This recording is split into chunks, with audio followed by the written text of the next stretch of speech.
public to address the council on matters that are not otherwise scheduled for public comment at this meeting. We're going to start with people in the room, and I'll ask you to please start with your name and address, and you'll have 5 minutes. Don't start the clock until I start speaking, please. Thank you. I'm Mike Doyle. I live in Portsmouth, New Hampshire. I own and write for FalmouthToday.me. And the last time I spoke, I think, was when we had the discussion about the soccer field, and Hope Cahan told people not to applaud after I got through speaking. She used the phrase, no applauding. And as an English major, I think she probably has the ability to make up words like applauding. But that's a violation of the First Amendment freedom of speech. And I'm going to give you folks a few references from the Supreme Court decisions on that. Starting with the Supreme Court has frequently reaffirmed that speech on public issues occupies the highest rung on the hierarchy of First Amendment values. It is entitled to special protection. Connick v. Myers, 461 U.S. And then also quoting NAACP versus Claiborne. They go on to say, such speech cannot be restricted simply because it is upsetting, like too much applauding or booing or cheering, whatever it might be. That is Snyder v. Phelps. It's a bedrock principle underlying the First Amendment that the government may not prohibit the expression of an idea simply because society finds the idea itself offensive or disagreeable. Texas v. Johnson, 491 U.S. 397.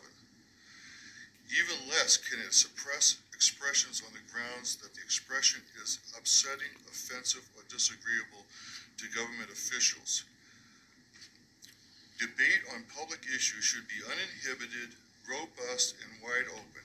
It may well include vehement, caustic, and sometimes unpleasantly sharp attacks on government and public officials. And that's from the New York Times v. Sullivan.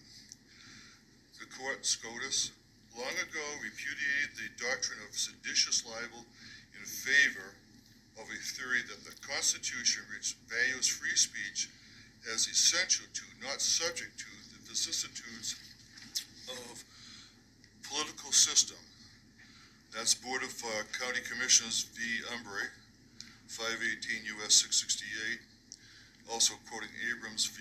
United States, 250 U.S. 616, and Justice Holmes dissenting. The First Amendment forbids the government from abusing its arrest powers to retaliate against protected activity. And booing and applauding, not applauding, but applauding, is protected free speech. And I think if you're going to come here from San Jose, you at least look at the First Amendment before you make comments like that out of turn, because you're supposed to get permission from the chair before you utter a comment, and you didn't do that. And had I still been at the podium, I would have called you out on it at that time, but I was walking away to get some water at that point. Folks, let's abide by the First Amendment in this town. Is that okay with you folks? People have the right to speak and express their ideas without any interference by people sitting there. And I'd like to go forward with that kind of thought. Thank you. Sir, I'm not sure you started with your name and your address. Can you give us that now? Michael Doyle. I live in Portsmouth, New Hampshire. Oh, we did. Okay, thank you. I own FalmouthToday.me. Great. I write for that. Gotcha. Thank you. Any questions? I've done my homework and my research on this, and it would be good if you folks had a passing understanding of the First Amendment.